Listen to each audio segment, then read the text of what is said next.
Videong ito kami nga ay magpe-prehistoric mga tropa. At di rin kami magle-levay dahil kakatapos lang namin maglevay. Sa madaling salita, walang nag-drive sa amin pero nasa 6 kami dito mga katropa. Kaya ito, nag-prehistoric kami kasi kailangan nilang magpa-before ng kanilang mga drako. Makalipas nga ang ilang oras at ilang minuto na pag-aantay namin sa paghahanap ng prehistoric na yan, ito ang nakita namin. Yan, Leviathan ang nakita namin.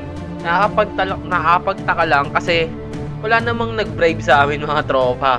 Kasi kakatapos na namin mag-levay, Picaro na yan. Pero ito nakakita na naman kami ng levay.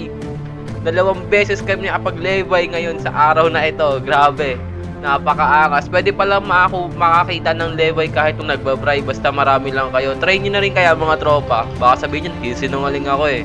Ito nga dahil nakakita ulit tayo ng pangalawang levay. Gagawin natin dito, i-freeze hydra natin naman siya. Dahil yung isa nating kasama wala pa freeze hydra. Nakadra ko siya ngayon. Kaya naman ito, tuwan natin siya makapag-freeze hydra para di na siya mahirapan sa sunod. Ito na nga at sinimulan na nga namin yung Leviathan. Grabe, di pa rin talaga ako makapaniwala na makikita talaga yung levay kahit walang bribe. Basta marami lang kayo. Hanip na yung prehistoric, naging levay mga tropa. Ito sinisipan na namin. Panoorin na lang natin mga tropa. Dahil speechless talaga ako. Sobrang lupit. Hanip na yan. Kayo na lang humusga mga tropa.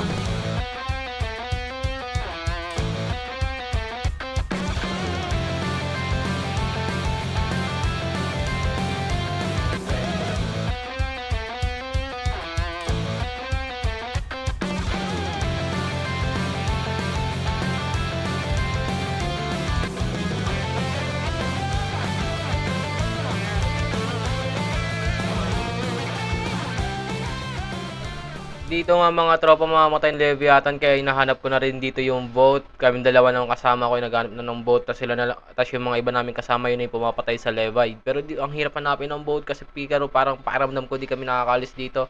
Ito nakita na nga dito ng kasama ko yung boat kaya pumunta na agad ako dito sa heart at di nga sila marunong nag-drive at maglapit kaya buwan ko ako muna ang tumira. Di rin umabot kaya sabi ko ako na lang mag-drive, kayo na tumira, masyado pang malayo, di sila marunong medyo pumesto kaya ito nilapit na nga natin at ayun, nakuha na agad yung heart mga tropa. Let's go na agad sa freeze hydra. Grabe, sobrang nila maglevay ngayon.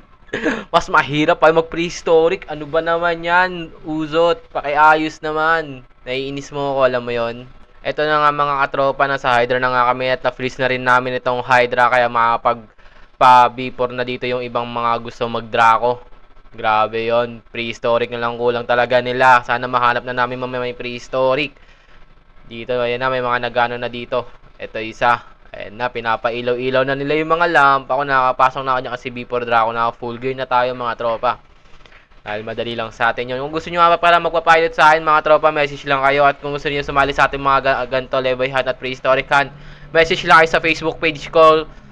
Yun lang mga tropa, let's go!